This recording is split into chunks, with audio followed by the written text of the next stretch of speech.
사랑합니다. 오늘은 제 10과 말씀 같이 보시겠습니다. 축복과 함께하는 삶, 전도라는 제목으로 말씀 나누기 원하고요. 성경은 마태복음 24장 14절 말씀입니다. 마태복음 24장 14절 축복과 함께하는 삶, 전도 마태복음 24장 14절 말씀. 우리 한 절 말씀만 한 목소리로 함께 보도록 하겠습니다. 시작. 이 천국 복음이 모든 민족에게 증언되기 위하여 온 세상에 전파되리니 이제야 끝이 오리라. 네.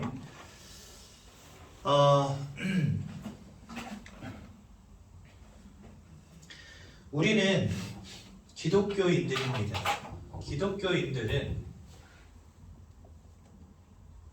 기독교인들은 예수님을 믿는 사람들을 말하죠. 하나님을 믿는 사람들을 말합니다. 그래서 예수님이 누구신가 라고 하는 것을 정확히 아는 것은 굉장히 중요한 일입니다. 이 예수님은 특히나 우리가 누구라고 부르냐? 그리스도라고 부릅니다. 그런데 많은 성도님들이 교회를 다니면서도 예수 그리스도라는 말의 의미가 뭔지도 모른 채 교회 다니시는 분들이 참 많습니다. 우리는 예수를 믿는 사람들인데 예수님이 누군지를 모른다. 말이 안 되죠. 그렇죠? 그래서 우리는 그냥 교회 다니고 예수 믿는 사람들이 되면 안 됩니다. 우리는 예수가 그리스도라고 하는 정확한 언약의 내용을 알고 예수를 믿는 자들이 되어야 됩니다. 저도 이거 모르고 다녔어요. 제가 어느 정도로 무식했냐면요. 예수 그리스도 할 때 이 그리스도가 예수님의 성인 줄 알았어요. 한국 사람들은 성이 앞에 오잖아요. 제 이름이 홍감사거든요. 그럼 저는 홍시성을 가진 감사라는 이름을 가진 사람이잖아요. 그렇죠? 근데 외국은 감사홍이라고 해야 됩니다. 성이 뒤에 와요. 예수님도 외국 사람이니까. 그래서 저는 처음에 단순하게 예수 그리스도, 이게 그리스도가 예수님의 성인 줄 알았거든요. 혹시 이 중에 교회 다녀보신 적 있는 분들 있을 겁니다. 그렇죠? 그런데 그리스도의 의미가 뭔지 알고 다니신 분들은 저는 솔직히 말해서 거의 없다라고 생각해요. 목사님들은 신학교에서 그리스도의 내용을 배웁니다. 그리스도가 어떤 의미를 가지고 있는지. 근데 저는 교회를 지금까지 다니면서 한 번도 목사님을 통해서 그리스도가 어떤 의미를 가지고 있는지 배워본 적이 없이 교회를 다닌 거예요. 제가 우리 교단을 만나고 신학을 하고 나서 보니까 이 그리스도가 어떤 내용인지 깨닫게 됐거든요. 그러니까 그 전까지는 예수님이 누군지도 모른 채 교회 다닌 거예요. 솔직히 말하면. 그런데 그러면 여기서 의문이 하나 생기죠. 왜 목사님들은 그리스도의 내용을 알면서도 강단에서 가르치지 않는가? 솔직히 말하면 가르칠 이유가 없어요. 왜 가르칠 이유가 없는지 아십니까? 여러분, 그리스도라는 말의 의미 세 가지가 뭐냐면 참 왕이라는 뜻을 가지고 있고요. 두 번째는 참 제사장이라는 의미를 가지고 있고요. 세 번째는 참 선지자라는 의미를 가지고 있습니다. 그럼 요 왕은 어떤 의미냐? 하나님을 대적한 흑암, 사단의 권세를 이기신 자라는 뜻을 가지고 있습니다. 요 제사장은 어떤 의미를 가지고 있냐? 우리의 죄악과 특히 원죄, 그리고 사망의 권세를 이기신 분이라는 의미를 가지고 있습니다. 세 번째는 하나님을 떠나서 방황하며 하나님을 떠나서 우상 숭배할 수밖에 없는 우리 인생을 하나님을 만나는 길을 열어주사 하나님께로 나아올 수 있게 하신 이가 바로 참선지자라는 의미를 가지고 있습니다. 그리스도는 요 세 가지 의미를 합친 겁니다. 요 세 가지 일을 십자가 위에서 이루신 일을 그분을 우리는 그리스도라고 하고 요 일을 이루시기 위해 이 땅에 오신 유일하신 분이 누구냐? 그분이 바로 예수님이라는 거예요. 그런데 왜 교회에서 이거 안 가르치는지 아십니까? 현장이라는 곳에 한 번도 나가보지 않아서 그래요. 여러분들 보십시오. 저는 전도 현장이라는 곳에 가서 뭘 보게 됐냐? 귀신 들려, 뭔가가 보이는 사람, 방에 혼자 있는데 이상한 소리가 들리는 사람. 여러분, 예전에 저희 교회에 어떤 분이 오셨냐면 새벽에 남의 집 문을 막 주먹으로 때리고 발로 차가지고 경찰 오고 막 그래서 잡혀가신 분이 저희 교회에 오신 적이 있어요. 근데 이분이 왜 왔냐? 밤에 자려고 누우면 옆집에서 자기 욕을 그렇게 한대요. 막 육두문자를 날리면서 야 이 개 이씨 말하면서 옆집에서 자기를 막 욕한다는 거예요. 옆집에서는 자기를 욕한 일이 없는데, 그러니까 이 사람이 이상한 소리를 듣는 거예요. 계속 밤마다. 그래가지고 옆집 사람은 그냥 본인이 자고 있는데 가가지고 옆집 문을 막 주먹으로 때리고 발로 차고, 그러니 당연히 경찰이 신고하죠. 그러니까 이분이 어떤 문제가 왔냐? 환청이 들리는 거예요. 이런 사람들이 현장에 가득 차 있어요. 귀신의 역사로 말미암아 뭔가가 보이고 들리고 악몽에 시달리고 가위에 눌리고 정신분열증과 같은 문제에 빠지고 우울증에 사로잡히고 마음과 생각이 무너지며 삶과 육신이 무너진 사람들을 교회가 전도 현장을 잃어버리니까 절대 그런 것들을 보지 못하는 거예요. 사단의 역사 속에 있는 현장을 보지를 못하는 거예요. 그러니 사단의 권세를 꺾으신 예수 가르칠 필요가 있습니까? 없습니까? 없어요. 여러분들 우리 TV만 켰다 하면 뭐 나오죠? 북한, 김정은 이런 거 많이 나오죠. 왜 나올까요? 이제 더 이상 김정은 이야기 좀 그만 봤으면 좋겠어요. 김정은 뭐 핵미사일 이런 내용 좀 뉴스에서 그만 봤으면 좋겠어요. 근데 이거 왜 맨날 나오는지 아십니까? 어쨌든지 우리의 주 적은 북한입니다. 그렇지 않아요? 언제든지 우리에게 전쟁으로 도발을 할 수 있고 핵미사일을 날릴 수 있는 데가 어디예요? 북한이라니까요. 그래서 우리는요 늘 그걸 봐야 되는 겁니다. 얘네들이 뭐 하는지, 핵미사일을 쏠 건지 안 쏠 건지, 전쟁을 일으킬 건지 안 일으킬 건지 많은 사람들이 거기에 눈에 불을 켜고 볼 수밖에 없는 거예요. 왜? 우리 주적이니까. 그래서요 어렸을 때부터 학교에서 옛날에는 뭐 어떤 교육들 많이 했습니까? 반공교육 이런 거 많이 했잖아요. 저 고등학교 때는 물론 제 또래 80년대생들은 그런 거 이제 거의 없어질 때쯤이었기 때문에 그렇게 하는 학교 없었는데, 저는 고등학교 1학년 때까지 교련 복을 입고 총 잡고 총범수를 했다니까요, 학교에서. 근데 저희 학교 제 동기들이니까 80년대에서 저랑 동갑내기들 사회에서 만나보면 그거 한 학교들 별로 없더라고요. 근데 저는 시골 학교라 그런지 그때까지 그거 시켰어요. 그래서 고등학교 1학년 때까지 교련복을 입고 총범수를 했다니까요, 학교에서. 앞으로 가, 좌로, 우로 돌아가 이런 거 했었어요, 학교에서. 왜요? 전쟁 터지면 언제든지 총 잡고 나가서 전쟁터로 가야 되니까. 이게 뭘 말하는 겁니까? 북한이라고 하는 존재를 인정하니까 우리가 다 거기에 반응하는 거예요. 근데 교회가 왜 예수 그리스도를 안 가르치냐? 참 왕 대신 예수를 안 가르친 이유가 뭐냐? 이거 모르는 겁니다. 전도 현장을 잃어버리니까 저거 모르는 거예요. 많은 사람들이 마음과 생각이 무너진 채 삶과 육신이 무너지고 있는데 그 배후에 흑암과 사단이 있다는 사실을 한 번도 본 적이 없어요. 이 목사님들이. 한 번도 본 적이 없어요. 교회들이. 그러니 이거 안 붙잡는 겁니다. 참 왕으로 오신 그리스도 안 붙잡는 겁니다.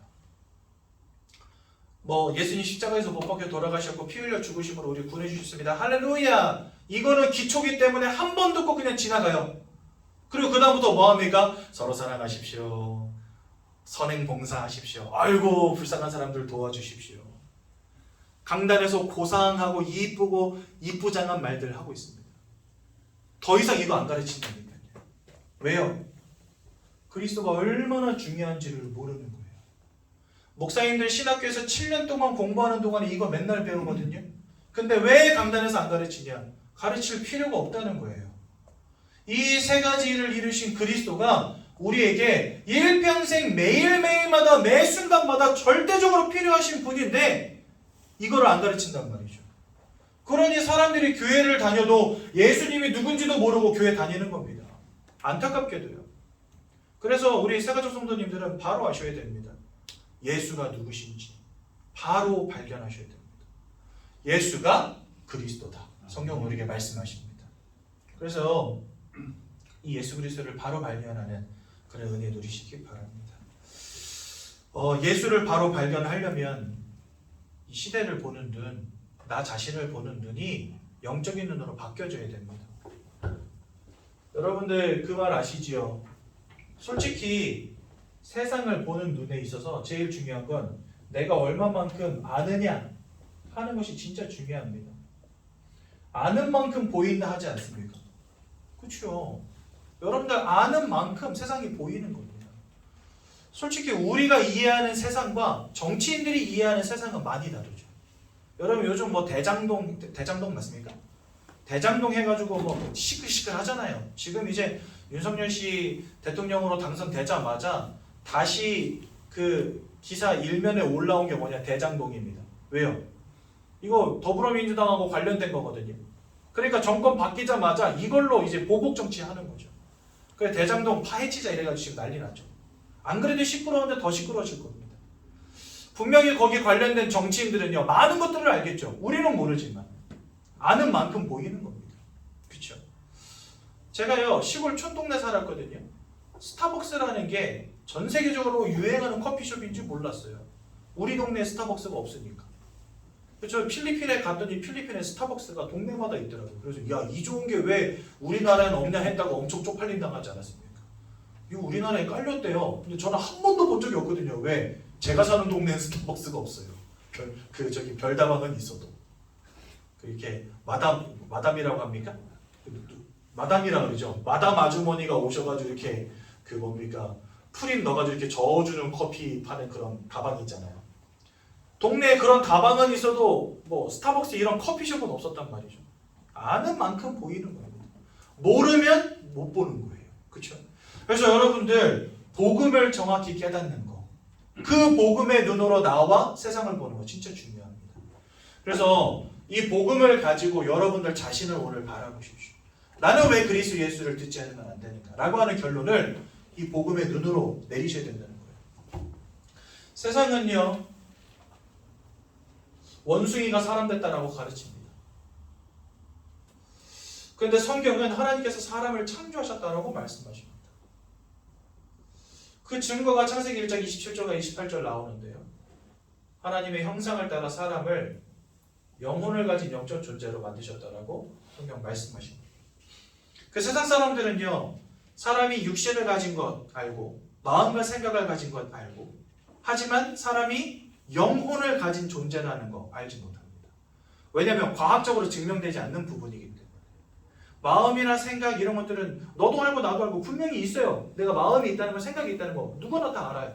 그런데 영혼이 있다고 하는 부분, 사후 세계가 있다고 하는 부분들은요, 인정하는 사람도 있지만 부인하는 사람들도 굉장히 많이 있습니다.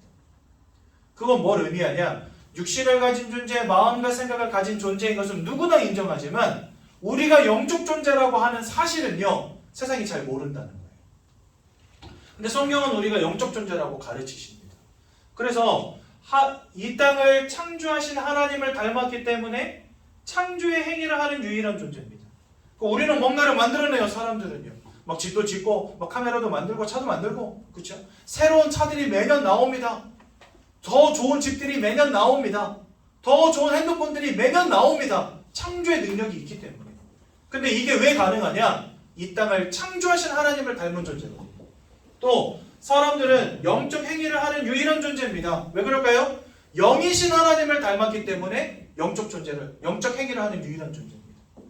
그래서 여러분들, 저 아마존 밀림에서 그냥 가릴 곳만 가리고 사는 그 사람들도요, 무당이 있어요. 그 속에. 그들 나름대로의 종교가 있어요. 문명과 동떨어져 있지만 그들 나름대로 무당 혹은 뭐 주술사 혹은 종교 이런 것들이 있다니까요. 이게 왜 가능합니까? 사람은 근본적으로 영적인 것을 추구하는 영적 존재이기 때문에 그렇습니다. 이게 뭐 문명이 발달하고 사람들이 모여 살다 보니까 종교라고 하는 것도 생겨나고 어떤 고상한 행위들이 생겨난 게 아니라 저 아마존 밀림의 원신들조차도 무속인이 있고 주술사가 있어요. 종교가 있다니까요. 영적 존재이기 때문에. 사람은 영적 존재이기 때문에 그렇습니다. 그러면 하나님이 왜 이렇게 영적 존재로 만드셨습니까? 그 이유가 있겠죠. 하나님 뭐 심심풀이 땅콩으로 그냥 심심해서 그냥 대충 만든 게 아니라 분명한 계획을 가지고 만드셨기 때문에. 그것을 우리는 원리라고 합니다. 하나님은 피조물들을 지으시고요. 그 피조물들에게 절대적 원리를 하나씩 주신 것입니다. 예를 들자면 물고기는요. 물속에 살아가도록 처음부터 물속에 살아가도록 만드신 겁니다. 물고기는요. 물 밖으로 나오지 않고 그냥 일평생 물속에서 삽니다. 그렇죠? 나무는 어떻습니까? 땅속에다가 뿌리를 내리고 살아가도록. 나무는 땅속에 뿌리만 내리고 있으면 잎사귀가 나고 열매를 맺고 키가 자랍니다. 그렇죠? 또 새는 저 공중을 날아다니도록. 그래서요. 날개짓을 하면서 그 얇은 다리로 날아다니면서 새끼도 키우고 합니다. 그렇죠? 그러니까 물고기, 나무, 새, 하나님이 지으신 모든 피조물들에게 하나님 이렇게 절대적인 원리를 하나씩 처음부터 주셨어요. 하나님이 주신 원리라는 거예요. 그렇다면 사람에게는 하나님 어떤 원리를 주셨을까요? 이게 중요하죠. 어떤 사람은 돈이 중요하다 말하고, 어떤 사람은 건강이 중요하다 말하고, 어떤 사람은 사랑이 중요하다 말하고, 어떤 사람은 학업이 중요하다 말하고. 근데 어떤 사람에게는 사랑이 별로 중요하지 않고, 어떤 사람에게는 돈도 별로 중요하지 않아요. 어떤 사람한테는 뭐 공부도 별로 중요하지 않습니다. 어떤 사람에게는 중요한 것이 다른 사람에게는 필요치 않는 것일 수도 있어요. 그러면 그거 우리 절대적이라고 말할 수 있나요? 아니죠. 선택적이라고 말할 수 있는 거죠. 그럴 때는요. 그렇다면 모든 사람들에게 그냥 내가 필요로 해서 찾는 것 말고 하나님이 처음부터 여러분들에게 주신 것이 있을 거 아닙니까? 그게 뭐냐? 바로 살아계신 하나님이 여러분들과 함께 하시겠다 한 겁니다. 마치 물고기에게 물이 절대적인 것처럼, 나무에겐 땅이 절대적인 것처럼 하나님이 사람에게 절대적으로 주신 한 가지가 뭐냐? 하나님을 알고 하나님과 함께하는 존재가 되라는 거였습니다. 영이신 하나님을 알려면 내가 영적 존재가 되지 않으면 불가능한 거예요. 그래서 하나님이 여러분들을 영적 존재로 만드신 겁니다. 영이신 하나님을 알아라. 그래서 하나님은 영이시고 눈에 보이지 않음에도 불구하고 우리는 하나님을 믿습니다. 이게 왜 가능합니까? 내가 영적 존재이기 때문에. 그러니까 하나님은 처음부터 하나님 자신을 우리 인생의 근본적 축복으로 누리게 하시려고 나를 영적 존재로 만드신 겁니다. 그래서 원래 인간은요, 하나님과 함께하는 축복 가운데 창조되었어요. 근데 이 모든 축복을 잃어버리는 인생의 근본적 문제가 벌어지고 맙니다.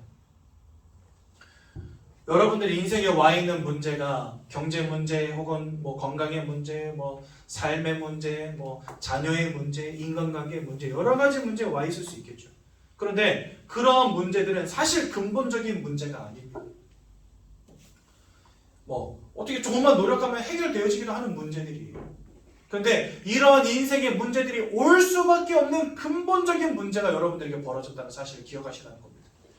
성경 창세기 3장 1절에서 6절에 이 내용이 잘 나와 있는데요. 하나님을 대적한 사단이 하나님이 지으신 첫사람 아담과 하와를 속여서 하나님이 따먹지 말란 선악과를 따먹는 원죄를 짓게 만들고 그 결과로 하나님을 떠나는 문제 가운데 빠지게 되었다라고 성경은 우리에게 가르치십니다.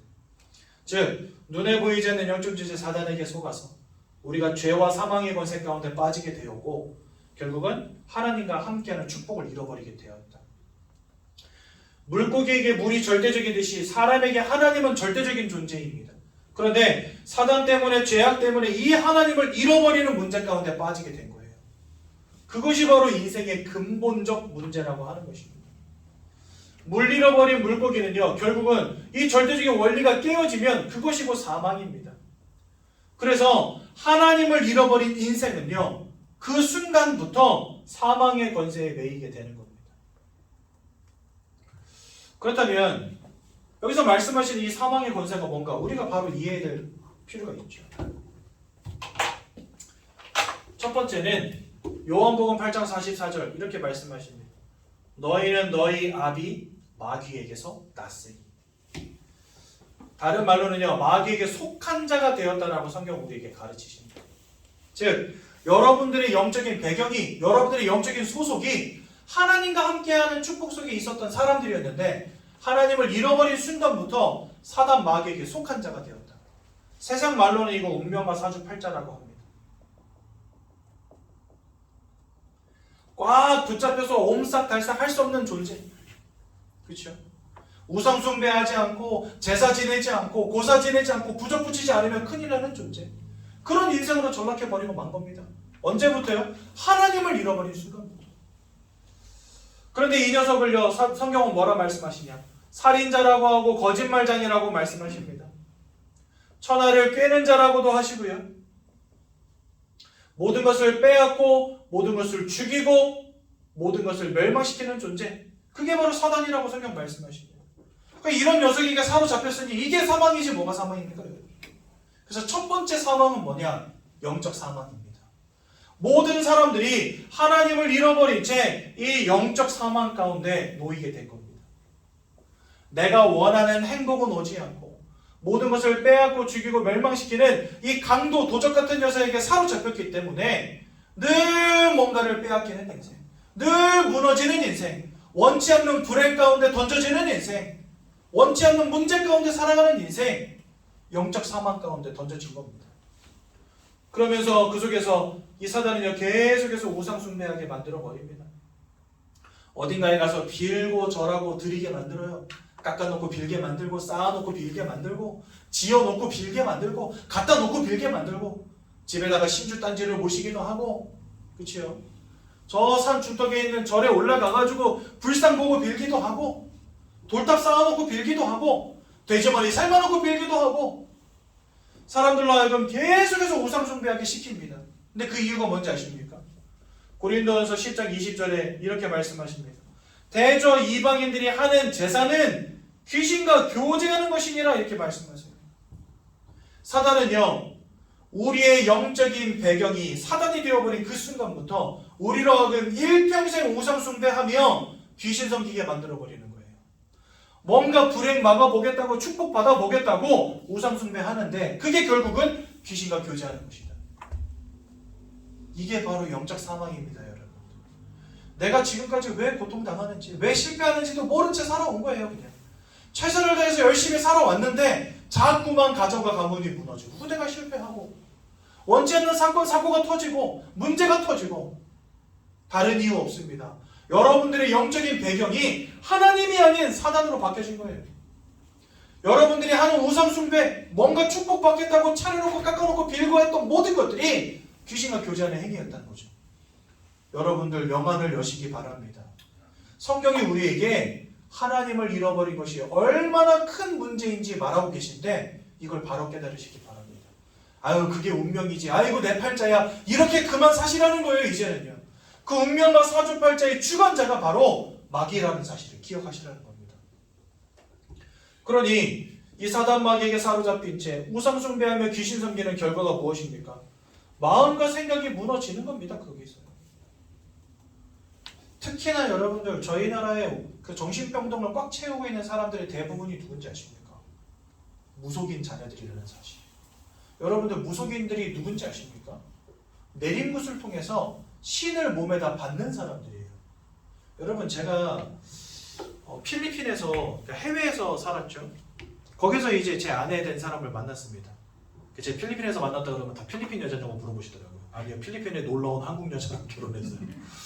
근데 그래야지 이제 외국에 살다 보니까 여러분들 뭐 보라카이, 필리핀에서 보라카이 하면 굉장히 유명한 여행지거든요. 근데 저한테는 별로 안 유명해요. 어떤 느낌이냐면 안산에서 시와오 느낌이야. 왜냐면 맨날 그 보라카이 뭐 휴일이다 그러면 가요 보라카이. 왜 국내선 타고 가는데 돈이 그렇게 비싸지 않거든요.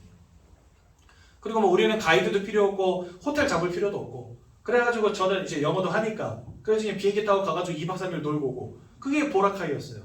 우리 시워처럼 부산 해운대처럼. 그러니까 외국에서 뭐 에메랄드빛 바다, 뭐 흰 밀가루 같은 모래 이런 것들 맨날 보고 지내니까 식상해. 그래서 저는 국내에서 제 아내랑 결혼하고 뭐 했냐면 전국 일주했어요. 오히려 외국에서 더 여행지를 많이 다녀보고 국내에서 여행을 거의 못 해봤거든요. 그래가지고 아내랑 같이 아버지 차 빌려가지고 4박 5일 동안 저쪽 남이섬부터 시작해가지고 동해바다 따라 돌아서 남해바다 따라 돌아서 서해바다 돌아가지고 이렇게 안성으로 왔거든요. 제 고향으로. 그렇게 해가지고 돌아다니는데 동해 바다 가가지고 정동진을 간 겁니다. 정동진이 일출로 굉장히 유명한 동네잖아요. 그런데 그날은 이제 딱 도착해가지고 숙소에다 짐을 풀고 해변에 나왔는데 이제 아마 그 해가 뉘엿뉘엿 지어가니까 그 약간 하늘이 이렇게 어두스름해지면서 되게 분위기가 그냥 조금 괜찮았어요. 어둑어둑하니 바닷가 굉장히 보기 좋더라고요. 근데 갔는데 거기 해변가에다가 누가 돗자리를 깔아놓고 뭐 북치고 그 다음에 깽가리 치고 난리가 난 거예요. 거기서 우리 여기 주영이 정도쯤 되어보는 아가씨, 되게 젊은 아가씨가 바다를 향해서 돗자리에 이렇게 엎드려 있는 거예요. 그리고 그 뒤에는 어떤 머리가 희끗희끗한 할머니, 그러니까 한복 입고 서가지고 그 부채살 있죠. 부채살을 뒤에서 이렇게 되게 큰 부채살을 들고 앞에 있는 아가씨는 막 계속 때리는 거예요. 때리면서 뭐라 하냐, 이년아 받아들여 받아들여 받아들여 이러고 있는 거예요. 그래서 제 아내랑 가다가 야 저기 뭐 하는 거냐 해가지고 뒤에 벤치에 앉아가지고 구경했어요. 구경했는데 앞에 있는 아가씨는 싫어요 무서워요 이 느낌 싫어요 막 이러고 있고 뒤에서 할머니는 부채살 가지고 막 그 아가씨 등판이고 막 뒤통수고 막 때리면서 이년아 받아들여 너 평생 이거 먹고 살아야 돼 이러면서 막 때리는 거예요. 옆에서는 막 북치고 깨끗이 치고 난리가 났어요. 뭔가 하고 봤더니 신접하는 거를 체험하는 거예요. 신접하는 거. 그러니까 그 뒤에서 부채살 들고 있는 할머니는 신엄마, 앞에 엎드려 있는 그 아가씨는 신딸. 그 무속인이 자기가 받은 신을 물려줄 때 신엄마가 되고 물려받는 사람이 신딸이 됩니다. 그래가지고요, 이 아가씨가 앞에서 뭐 하고 있냐? 귀신을 몸에다 받아들이는 연습을 하는 거예요. 근데 이게 귀신이 자기 몸으로 파고드는 그 느낌을 느끼는 거죠. 막 싫다는 거고 몸소리 치면서 싫다는 거예요. 제가 그거 보면서 너무 안타까웠어요. 운명과 사주팔자에 사로잡힌 인생, 귀신의 역사 가운데 무너진 인생. 여러분 이거 진짜 눈 가리고 아웅하고 있다는 세상 사람들은요. 귀신이 어딨냐 이래 말하고 있습니다. 근데 현장에 나가보면 이런 사람들이 가득 찼다는 사실. 우리가요 진짜 일어나고 있는 이런 일들을 부인할 이유는 없겠죠. 성경은 우리에게 정확히 말씀하십니다. 사단이 존재하고 있음을, 사단을 따르는 귀신의 무리들이 있음을. 그래서 저는요 그런 현장들을 너무나 많이 봤어요. 이 무속인들이 진짜 귀신을 몸에다 받는 사람들입니다. 그러니 여러분 이러한 영적 사망 가운데 모든 사람들이 다 붙잡혀 있으니 그 마음과 생각이 어떻게 온전할 수 있겠습니까? 그렇죠? 마음과 생각이 다 무너지는 거예요. 아무리 좋은 집에 살아도, 아무리 통장에 돈이 많아도, 아무리 좋은 차를 사도 이상하게 마음에 행복이 오지 않는 겁니다. 나도 원치 않는 우울증, 나도 원치 않는 불안함, 나도 원치 않는 두려움, 언제부턴가 뭔가가 보이기 시작하고 들리기 시작하고 밤마다 악몽을 꾸기 시작하는데 이거 해결이 안 되어지는 거예요. 막 공황장애가 오고 마음이 막 분열되어지고 정신 분열이 되어지고 그러다 보니까 약을 먹지 않으면 살 수 없는 인생, 병원에 가둬지지 않으면 견딜 수 없는 인생, 이런 인생으로 전락해버리고 만 겁니다. 세상은 발전하는데 왜 인생의 문제는 해결이 안 됩니까? 아니 100세 시대 됐다며요. 그런데 왜 세상은 점점 더 정신병자가 많아지고 정신병동은 가득 차서 더 이상 수용할 수 없을 만큼 세상은 이렇게 무너지고 있냐 말이죠. 왜 주사기로 마약을 넣지 않으면 안 되는 시대가 됐냐 말이죠. 왜 사람들이 술을 마시지 않으면 안 되는 시대가 됐냐 말이죠. 세상 좋아졌다고 하는데 옛날 보릿고개만 하겠습니까 여러분들? 어르신들은 보릿고개 다 아시잖아요. 그렇죠? 막 나무 껍데기 벗겨 먹고 풀뿌리 뽑아 먹고 했던 시절이 있었지 않습니까? 그때에 비하면 굉장히 살기 좋은 시대가 됐는데 왜 인생의 문제는 해결이 안 되냐 말이죠. 사람 영적 존재입니다. 영적인 문제 가운데 있기 때문에 마음과 생각이 무너지고 삶과 육신이 무너질 수밖에 없다는 사실. 그래서 여러분들 사람들의 삶과 육신이 무너지고 병들고 있는 겁니다. 영혼을 가진 존재, 마음을 가진 존재, 육신을 가진 존재, 상호 영향을 준다는 사실. 영혼이 흑암에게 사로잡힌 바 영적 사망 가운데 있기 때문에 그것이 우리 마음을 무너뜨리고 근본 없는 이유 없는 두려움에 휩싸이고요. 이유 없이 마음이 무너져요. 이유 없이 그냥 슬퍼요. 사는 게 지쳐요. 이러한 것들이 육신과 삶으로 드러나는 겁니다.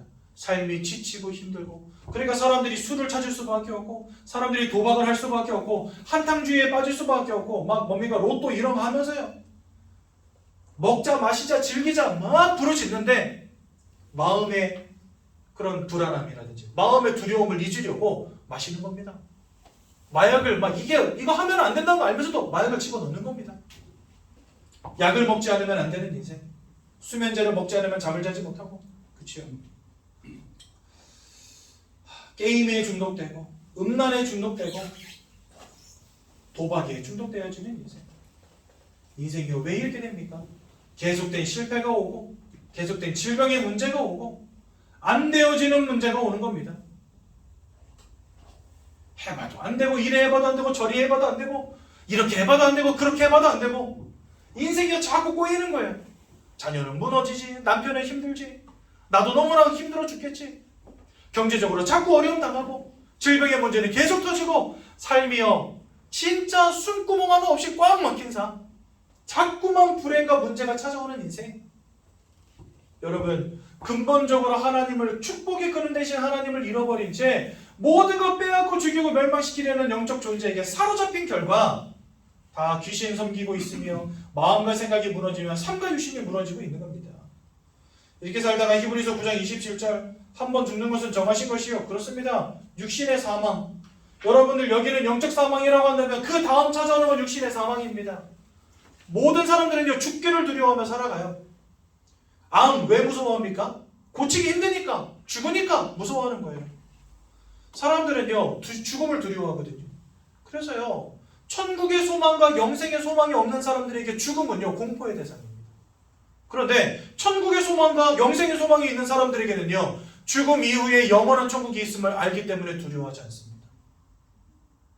저는 이제 교회에서 이렇게 장례 예배나 이런 것들을 인도하는 사람이다 보니까 우리 믿음으로 살다가 가시는 성도님들 많이 뵙습니다. 근데 이분들 가보면 진짜 놀랄 정도로, 놀랄 만큼 평안하세요. 죽음이 바로 앞인데 가면은요 막 제 손 붙잡고, 목사님 나 이제 천국 갑니다. 같이 예배드리고, 나 이제 천국 갑니다.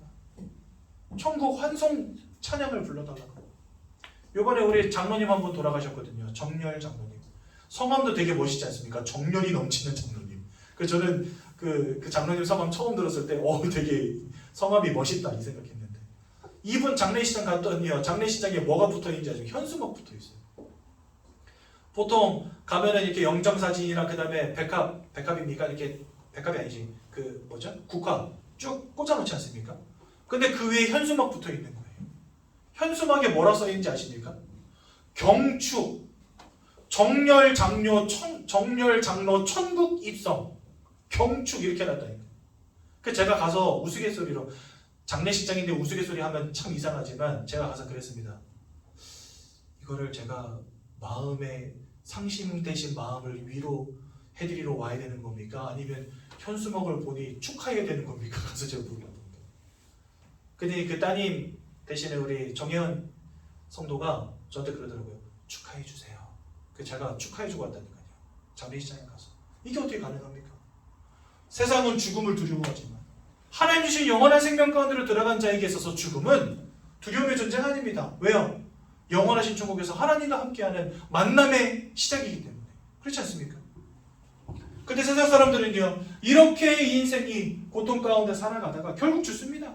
죽음 이후에는 뭐가 있다고 말씀하시냐? 심판이 있다 말씀하십니다. 하나님께 속한 자 천국, 하나님께 속하지 못한 자 마귀에게 속한 자 지옥.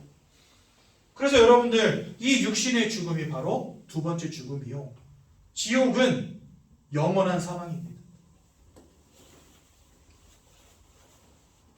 그래서 여러분들 하나님을 잃어버린 채 이 근본적인 문제에 빠진 인생을 사망 가운데 있다라고 성경은 말씀하시는 겁니다. 첫 번째는 영적 사망이요, 두 번째는 육신의 사망이요, 세 번째는 저 지옥 가운데에서 영원한 사망입니다. 그러니 여러분 하나님을 잃어버린 것이 곧 이렇게 사망의 문제가 되는 겁니다, 우리에게. 그런데 더 큰 문제는 우리 후대들도 여기서 자유로울 수 없다는 사실. 여러분 세상을 바로 보셔야 됩니다. 그냥 그 아름다움, 화려함, 성공된 자들의 멋진 삶, 거기에 속으시면 안 돼요. 사람들은 영적 존재이기 때문에 얼마나 훌륭한 옷을 입었냐, 얼마나 멋들어진 집에 사느냐보다 더 중요한 건 지금 그 사람의 영적 상태가, 지금 그 사람의 마음과 생각이, 그 사람의 삶과 육신이 고통 가운데 있다는 사실, 이거를 기억하시라는 겁니다. 그냥 다 화장 이쁘게 하고 옷 이쁘게 입고 다니면서 막 안녕하세요 이렇게 인사하니까 별 문제 없이 살아가는 것 같죠? 아니라는 거예요. 그 속은요 썩어 문드러졌다는 거예요. 남에게 말하지 못할 인생의 문제 때문에 고통당하고 있다는 거예요. 어떤 성도님 한 번 저한테 오셔가지고 상담하시더라고요. 자기 아들이 공부를 그렇게 잘했는데 게임 중독에 빠져있다. 그런데 목사님이 어디 가서 말씀하시면 안 돼요. 그러는 거예요. 왜요? 그러니까 이게 너무 부끄러워서 어디 가서 말도 못하고, 그러니까 자기는 밤마다 그것 때문에 울고 있는데 아침에 출근하면 사람들 앞에서 안녕하세요 이렇게 웃고 있는 자신이 너무 싫다는 거예요. 그렇죠. 부끄러워서 말하지 못하는 인생의 문제, 도대체가 창피해서 말하지 못하는 인생의 문제 얼마나 많은지 아십니까? 남들에게 보이지 못하지만 끙끙 앓고 있는 인생의 문제 다 붙잡혀 있습니다. 이런 문제들이 올 수밖에 없는 이유, 하나님과 함께 되는 인생이 하나님 잃어버린 거예요. 하나님을 잃어버린 순간부터 사단 마귀에게 붙잡혀버린 거예요. 불행을 막아보자 했던 우상숭배가 귀신과 섬기는 거였던 거예요. 그러니 마음과 생각이, 삶과 육신이 무너지는 겁니다. 여러분들 이러한 영적인 원리를 이해하셔야지만 뭐가 보이냐? 그렇다면 이 영적인 원리를 해결할 방법이 뭔지가 보이는 겁니다. 이걸 여러분들 내가 돈 많이 번다고 이 사단의 권세 이기겠습니까? 내가 얼마나 착하게 산들 내 죄악이 사해지겠습니까? 안 되는 겁니다. 그것으로는요. 그래서 내 힘으로 할 수 없기 때문에 하나님이 우리에게 길을 열어주신 겁니다. 내가 할 수 없으니까 하나님이 찾아오신 겁니다. 그분이 바로 예수님. 예수님 오셔서 하실 세 가지 일이 이겁니다. 아까 말한 것. 왜 왕으로 오셔야만 합니까? 모든 사람 사단의 권세에 붙잡혀 있기 때문에 왕으로 오시지 않으면 안 되는 거예요. 왜 제사장으로 오셔서 십자가에서 피 흘려 죽으시고 부활하셔야만 했습니까? 모든 사람이 다 죄악의 문제에 사로잡혀 있기 때문에 죄와 사망의 법에 묶였던 너희를 살리셨도다 말씀하십니다. 우리가 다 죄와 이 세 가지 사망에 붙잡혀 있다는 거예요. 그런 문제를 해결하시기 위해서 예수님은 반드시 제사장으로 오셔야 되는 겁니다. 또 왜 선지자로 오셔야 됩니까? 모든 사람 하나님 떠났거든요. 니도 떠나 있고 나도 떠나 있어요. 근데 우리가 어떻게 하나님께로 갑니까? 나도 가는 법을 몰라. 내 옆에 있는 사람도 몰라. 우리 모두가 다 하나님께로 갈 수 없는 상태가 된 거거든요. 그래서 하나님이 오셔야만 하는 겁니다. 우리에게. 내가 갈 수 없으니 하나님이 오신 겁니다. 그래서 예수님이 2000년 전에 이 땅에 사람의 몸을 입고 오셔서 십자가에 못 박혀 죽으심으로 우리의 죄악의 문제 끝내시고 하나님 만나는 길을 여시고 우리의 인생을 사로잡고 있던 이 사단의 권세를 꺾어버리신 것입니다. 그 예수를 우리 누구라고 부르냐? 바로 그리스도라고 부르는 것입니다. 여러분, 이 중요한 복음을 우리가 모른 채 교회 다니고 있다니까요. 저도 모른 채 교회 다녔어요. 이거 모른 채. 성경이 너무나 정확하게 말씀하시는 이 말씀들 모른 채. 그러면서 제가 늘 들었던 말은 뭐냐? 아니 고등학교, 중학교, 고등학교만 가면 윤리 도덕 시간에 배우는 내용들 교회에서 배웠어요. 부모님을 공경하십시오. 서로 사랑하십시오. 불완 이웃을 도우십시오. 예수님의 사랑을 실천하십시오. 그게 틀렸다는 게 아닙니다. 굉장히 좋은 거예요. 굉장히 좋은 거지만 예수님이 누군지도 모른 채 교회 다니면서 어떻게 예수님의 사랑을 실천할 겁니까? 예수님이 누군지 모르는데 예수님의 사랑을 어떻게 실천하겠다는 거예요? 예수님이 말하는 사랑은요, 그냥 단순히 불행한 사람들 도와주고 못 먹는 사람들 먹여주는 게 그게 예수님이 보이신 사랑이 아니었습니다. 예수님 최고의 사랑은 어딘지 아십니까? 십자가입니다. 십자가. 어느 누가 여러분들 로마서 5장 6절에서 8절에 보면은요, 우리가 아직 죄인 되었을 때 예수님께서 우리를 위해서 십자가에서 돌아가심으로 우리를 향한 하나님의 사랑을 확증하셨는지 이렇게 말씀하시는데요. 그거 말씀하시기 전에 뭐가 나오는지 아십니까? 간혹 의인을 위하여 죽는 이가 있거니와. 역사 속에도 보면은요, 나라를 위해서 자기 생명을 바친 사람들이 있습니다. 유건순 열사 같은 사람들, 그렇죠? 나라를 위해서 자기 생명을 바쳤어요. 안중근 의사 같은 사람들, 의를 위해서 자기의 목숨을 내놓는 사람들이 가끔은 있었어요. 역사 속에도. 그런데 죄인을 위하여 십자가 지신 이는 예수님밖에 없습니다. 그렇죠? 그냥 못 먹는 사람들 좀 먹였다. 아픈 사람 좀 고쳐줬다. 이런 사랑이 아니에요. 진짜 예수님을 안다면 우리가 이 땅을 향해서 베풀어야 될 사랑은 뭐냐? 예수님이 십자가에 죽으신 이유가 뭔지, 그 예수를 통해서 우리는 어떠한 구원의 축복을 누리게 됐는지를 가르치는 것. 그래서 모든 사람들이 이 사단과 죄악과 하나님 떠난 문제로부터 해방받는 것, 그것이 사실은 예수님이 실천하신 최고의 사랑이었어요. 그런데 이 복음을 모르니까 다 뭐하고 있습니까? 교회가 헌신, 구제, 봉사하고 있는 거예요. 그게 예수님의 사랑이라면서. 여러분, 얼마나 헌신, 봉사, 구제에 열중했냐. 교회가 구호단체인 줄 알아요, 세상은. 이거 여러분 잘못된 거 아닙니까? 예수가 누군지 모른 채 교회 다닌 결과입니다, 그게. 그래서 우리는요, 예수를 아는 것에 집중합니다. 저는 이 소리를 10년 넘게 들었어요. 그리고 5년 넘게 떠들고 있어요, 지금. 10년 넘게 듣고 5년 넘게 떠들고 있어요. 그런데 아마도 제 생각인데 천국 가는 그 날까지 떠들 것 같아요, 이거. 왜요? 세상에 이거 모르는 사람들로 가득 찼거든요. 여기 새가족부 제가 5년 동안 진행하면서 새가족부에 오셨던 분들만 거의 600명 가까이 됩니다. 안산 시민 70만 명이거든요. 600명이면 진짜 세 발의 피밖에 안 되는 숫자예요. 세상 모든 사람들 다 듣게 하려면 이거 죽는 날까지 해도 부족해. 근데 왜 이것만 말하고 앉았냐? 여러분, 이거보다 중요한 게 뭐 있습니까? 도대체 지금 모든 사람들이 걸려있는 이 영적 문제를 이해하는 것보다 더 중요한 게 어디 있습니까? 인생의 문제가 여기서부터 시작되었는데, 그리고 그 인생의 답 대신 이는 바로 예수밖에 없는데, 다른 말 할 게 뭐 있냐 말이죠. 교회가 다른 말 하면 그래서 안 되는 겁니다. 그래서 오늘 강단은 이거 말하시는 거예요. 예수를 바로 발견하자는 겁니다. 도대체 모르니까 이 땅은 모르면 당하는 거예요. 모르면. 여러분들 지금까지 인생 살면서 이러한 사단의 역사가 있다는 거 아셨습니까? 네? 내가 하나님을 떠나면 안 되는 영적 존재라는 거 한 번이라도 생각해 보셨습니까? 사람들 만나면 잘 지내십니까? 건강하십니까? 사업은 잘 되십니까? 자녀는 잘 큽니까? 이런 거 물어보지, 당신의 영혼은 평안하십니까? 이런 거 물어봅니까? 죽어도 안 물어보잖아요. 왜 안 물어볼까요?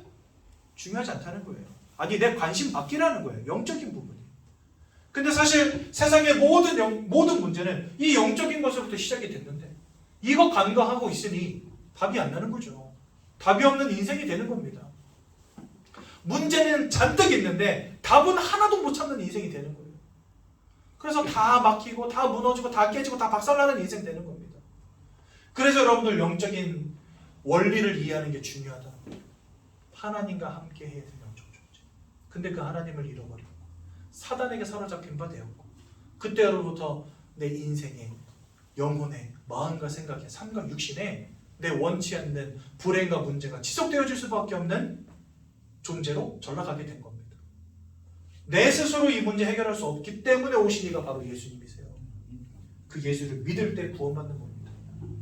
그러니 여러분들 예수를 마음속에 영접하는 이 시간이 여러분들 인생에서 가장 값지고 복된 시간인 것입니다. 영접하는 자에게 하나님의 자녀가 되는 권세 주신다 하셨습니다. 오늘 예수를 마음에 영접하시고 하나님의 자녀되는 놀라운 축복 누리시기 바랍니다. 제가 먼저 기도할 때 저희 기도를 따라서 함께 기도하심으로 예수님 마음속에 영접하겠습니다. 두 손을 모으시고 두 눈을 감으시고 함께 기도합니다. 사랑의 하나님, 저는 죄인입니다. 제가 왜 문제에 당하는지, 왜 원치 않는 어려움을 당하는지 알지 못한 채 살아왔습니다. 이것이 하나님 떠난 문제임을, 사단에게 사로잡힌 결과임을, 죄악의 결과임을 깨닫게 되었습니다. 이런 저를 구원하시기 위하여 예수님께서 그리스도로 이 땅에 오셔서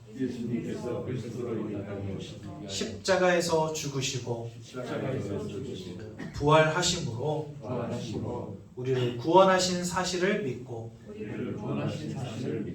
제 마음속에 영접합니다. 저의 주인 되어 주시고 저를 주인 되어 주시고 저를 하나님의 자녀 삼아 주셔서 저를 하나님의 자녀 삼아 주셔서 이 땅 가운데 승리하게 하옵소서. 이 땅 가운데 승리하게 하옵소서. 예수님 이름으로 기도드렸습니다. 예수님 이름으로 기도드렸습니다. 아멘.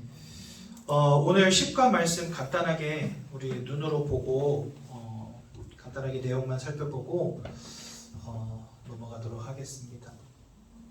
앞으로 여러분들이 평생을 배우며 알아가야 될 내용들이기 때문에 오늘은 그냥 전도라는 것이 축복이며 전도를 누리는 삶이 되는 것이 중요하구나, 요 주제만, 핵심만 그냥 붙잡고 가시면 되겠습니다.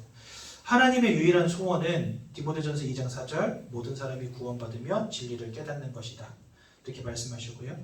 그래서 마가복음 3장 13절에서 15절에는 우리를 부르셨는데 그 이유가 함께 있기 원함이며 또 귀신을 내어쫓는 권세도 주시고 나아가 전도도 하게 하려 하심이니라 말씀하셨고요. 그래서 마태복음 28장 18절에서 20절에는 모든 민족들에게 가서 그들로 제자를 삼으라 우리에게 말씀하십니다. 그리고 오늘 읽은 성경 본문 24장 14절처럼 모든 민족에게 이 천국 복음이 전달될 때야 비로소 끝이 온다고 하셨습니다. 그렇다면 왜 전도입니까? 고린도전서 1장 21절에 자기 지혜로 하나님을 알지 못하기 때문입니다. 여러분들도 여기 와서 저한테 이 소리를 듣고 앉아 계시니까 이게 복음이구나 하시겠지만 여러분들 이거 스스로 깨달아지겠습니까?